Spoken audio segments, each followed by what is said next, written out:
You ever watch someone lie to your face and smile while doing it? Not just a twitch of the mouth or a polite nod. I mean a full, warm, practiced smile, the kind that reaches their eyes. It's chilling. It's maddening. And when it's your own wife doing it, it doesn't just break your heart. It sets something inside you on fire. My name is Ethan Miles, and I used to believe in loyalty. I'm 47, a commercial construction supervisor, the kind of guy who wakes up at 5 a.m., drinks black coffee, and wears steel-toe boots even on weekends. I'm not flashy. I'm not charming like the guys on TV. But I work hard. I take care of my family. And until recently, I thought that meant something. I married Tessa 18 years ago. Back then, she was this quirky, freckled girl with a crooked smile and a mind like a wildfire. She had ambition. She had ideas. And I was the quiet guy who listened. She liked that. Or so I thought. We built a life. 2 kids. Mortgage. Vacations to Florida. Family BBQs. It wasn't perfect, but it felt solid. Real. But real things don't vanish overnight. Do they? It started small, the way these things always do. Missed calls. Smudged lipstick she never used to wear. Late nights at book club. She laughed when I questioned her, called me paranoid. And hell, I wanted to believe her. You always want to believe the person you built your damn life around. Then came the bank alerts. Money was missing. Not much at first, just little withdrawals I couldn't explain. A few hundred here, 1,000 there. When I brought it up, she waved it off, said it was for household things or gifts for the kids. And again I wanted to believe her, but I couldn't ignore the numbers, not when they stopped adding up. So I did something I never thought I'd do. I snooped. I checked her laptop while she was in the shower. I went through our joint financials. I logged into her email. That's when I found the messages. Hundreds of them. His name was Derek. Younger, smoother. Some cocky real estate investor who liked to send shirtless selfies and phrases like, "Can't wait till he's out of town again." I sat in the dark that night, reading their conversations, seeing my wife, the mother of my children, write things I'd never heard her say out loud. About me. About what a boring old workhorse I'd become. About how she deserved passion. And then, the real dagger. She wasn't just sleeping with him.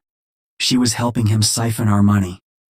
Every dollar that disappeared had gone into a joint LLC she opened without telling me. Tessa and Derek were planning to move, together, with my savings. And here's the kicker. They were waiting for one last job I was working on, a major construction contract that would net me a 6-figure bonus. The plan was to let me finish the project, collect the payout, and then she'd be gone, just like that. Leave the house, take the money, take the kids if it helped her case in court. I could have confronted her then and there. I could have screamed, begged, cried, but I didn't, because I'm not just some dumb workhorse. I'm a builder, a planner. And I don't just get mad, I get even. I didn't sleep that night. I sat at the kitchen table, lit only by the dim glow of the fridge light, while my wife, my betrayer, slept upstairs. She had no idea I knew. No clue that everything was about to change. See, in construction, every big build starts with a blueprint. You don't just slap bricks together and hope it holds. You measure, you calculate. You plan for every screw, every pipe, every possible crack. That's what I was going to do. Step 1. Protect my assets. Before she could gut our accounts and disappear into the sunset with Derek, I needed to lock down every cent I could. I started by opening a new checking account in my name only. Quietly. Then I diverted my direct deposit from work to that account. Told HR it was for tax reasons. They didn't ask questions. Next, I froze our joint credit cards.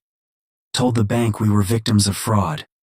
They sent replacements, but I never gave her the new cards. She thought the old ones were just glitching. She offered to call the bank and fix it. How sweet of her. I smiled and said, I'd take care of it. I always do. Step 2. Start the paper trail. I needed evidence. Real evidence. Not just screenshots and hunches. So I installed software on our shared laptop that backed up all outgoing emails to a private cloud. Every message she sent to Derek, every file she shared, I now had copies of. I also bought a cheap burner phone and used it to record our conversations at home. I'd ask casual questions. Hey, how's book club? Or, you spent any more on the house stuff? And she'd lie right to my face. All of it. Recorded. Step 3. Legal armor. Now, I'm not a lawyer, but I know enough to get scared. If she filed for divorce before me, especially with the kids, she could play the victim card and clean me out.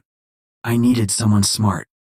I hired a shark, a divorce attorney with a reputation for gutting cheating spouses in court. She didn't come cheap, but I paid cash from my private account and told her everything. I handed her the emails, the audio, the financial transfers, everything. She looked at me over the top of her glasses and said, "We're gonna bury them." I almost smiled. Step 4. Bait the trap. Tessa and Derek didn't know I knew. That was my advantage. So I played the fool. I brought home flowers, made her favorite lasagna, massaged her feet, the whole performance. I watched her fake smile and laugh at my jokes, thinking she was the one in control. She started texting Derek right in front of me. "I think he's starting to suspect something," she wrote. "No," he replied. "He's too dumb to catch on. Just hold out a bit longer." Dumb? We'll see about that, Derek. Step 5. Set the stage. There was one more big piece to this plan. My job bonus. It was nearly 6 weeks away, and that money would make the betrayal final. That's when she planned to leave. So I let her think it was all going perfectly. In the meantime, I updated my will, shifted my life insurance beneficiaries, revised custody preferences. Every document was timed, dated, notarized. I was becoming invisible in my own house, quiet, steady, watching. And then came the text that set everything in motion. "Booked the flights, 2 one-ways to Miami. We're leaving the day after the bonus hits. He'll never know." That was it. That was my green light. The day she thought she'd take everything from me was the day I'd take everything from her. In the weeks that followed, I played my part with the kind of precision I usually reserved for multi-million-dollar builds. Tessa thought I was working overtime, long hours at job sites, late-night calls with suppliers. She never questioned it. Truth is, I was working, just not on a house. I was constructing her downfall. The bonus day finally arrived. A fat $24,000 deposit hit our joint account, and as expected, she didn't say a damn word. She looked me in the eye that morning, kissed my cheek and said, "You're amazing, babe. We should plan a trip soon." She already had, with him. That evening, I left work early. I pulled into the driveway and watched from my truck as she loaded 2 large suitcases into the back of her SUV. She was humming, that same little song she used to sing when she got excited. Only this time, it wasn't for me. It was for Derek. And it was time. The confrontation. I walked into the house as she was tucking her passport into her purse. "Oh, hey, you're home early," she stammered. "Yeah," I said calmly. "Wanted to surprise you." She smiled nervously. I was just going to donate some old clothes. Spring cleaning." She was wearing a sundress. Her nails were done. Hair curled. That wasn't a goodwill run. That was an escape plan. "You donating the Louis Vuitton too?" I asked, nodding at the suitcase tag. Her smile faded. "What's going on, Ethan?" I took a deep breath. "I know, Tessa. About Derek. About the money. About Miami. All of it." She froze, like I had slapped her. What are you talking about? That's crazy." I cut her off. "Emails, texts, the hotel receipts. I know everything." She went pale. Then came the tears. Fake. Rehearsed. Pathetic. "It was a mistake, Ethan. He meant nothing. I didn't know how to tell you." "Tell me," I scoffed. "You didn't plan to tell me. You planned to leave with my money." our kids would have woken up to an empty house. Her jaw clenched. The mask dropped. The real Tessa peeked through. "You think you're going to win here?" she hissed. "You're nothing but a contractor with calluses and a temper. Derek's smarter. He said you'd fold." I smiled. "Good. Then this next part will really surprise you." The ambush. I stepped aside, and in walked my lawyer. Tessa gasped. "What the hell is this?" "This," I said, handing her a folder, "is a court-approved separation agreement, asset freeze, and a petition for sole custody." "You can't do this." "Oh, I already did," I said. "You'll also find a restraining order against Derek. Turns out he has a few financial skeletons in his closet. Embezzlement, to be exact. Your little affair partner? He's currently in police custody." She staggered back like I'd punched her. "Check your email," I added. "You'll find copies of your correspondence with him, forwarded to HR at your firm and the school board. They're investigating now. Oh, and I contacted the airline. That flight? Cancelled." Her voice cracked. You ruined me." "No, Tessa," I said, voice steady. "You ruined yourself. I just handed you the bill." She sank to the floor, sobbing, shaking. I looked at her. This stranger I'd once loved and felt nothing. No pity, no remorse, just relief. I turned and walked out the door. She didn't follow. The day after Tessa's fall felt like a strange kind of silence. A silence not of absence but of clarity. I sat on the back porch with a cup of black coffee, watching the early sun spill across the yard. It had been mine once. Ours, technically. But now I could finally breathe in it. I wasn't sad. Not anymore. The house was empty. Tessa had moved into a hotel, one she had to pay for with her money now. Every joint account was frozen. She couldn't touch $1 without my lawyer knowing. The car? Leased under my business. I revoked her rights to it the same night. The credit cards? Disabled. The home security app? Password changed. She was a ghost with no access, and I was far from finished. The fallout. That Monday, her law firm called me. Turns out forwarding evidence of her and Derek discussing using my business funds for a new life together had legal consequences. Her firm didn't want to be connected to a scandal, especially one involving stolen marital funds and corporate misuse. She was suspended indefinitely.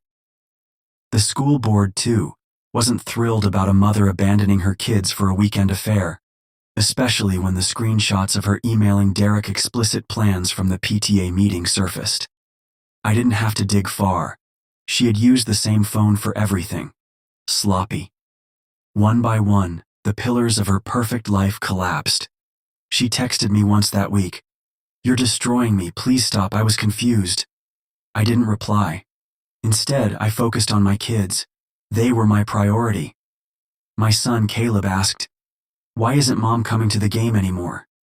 I knelt down, looked him in the eyes and said, "Because Mom made a choice, but I'll be there, every time." And I was. Every practice, every recital, every scraped knee. The rebuild. I sold the house, bought a smaller one, closer to my parents. The profits? Cleanly split after I had my forensic accountant document every dollar she tried to funnel to Derek. Oh yeah, I hired one this time, an actual forensic accountant. Irony's got a funny way of helping you heal. Tessa tried to negotiate custody, claimed she was rebuilding stability. But my lawyer presented the court with everything: the financial deceit, abandonment, mental anguish, and more. The judge didn't even blink. I got primary custody. She got weekends. Even those were conditional. The final nail. 6 months later, I saw Derek's name pop up again, this time in a news article. Local entrepreneur faces 5 years for fraud scheme. Apparently, he was running more than one con. And Tessa. She was listed as a cooperative witness, which meant she flipped on him to save her own skin. I suppose snakes eat snakes when the fire gets hot enough. I sat back in my office, the new one I built with a partner who didn't sleep with my wife, and laughed. Not a bitter laugh, an honest one. Because the man who lost everything now had everything that mattered: freedom, respect, his children, and peace.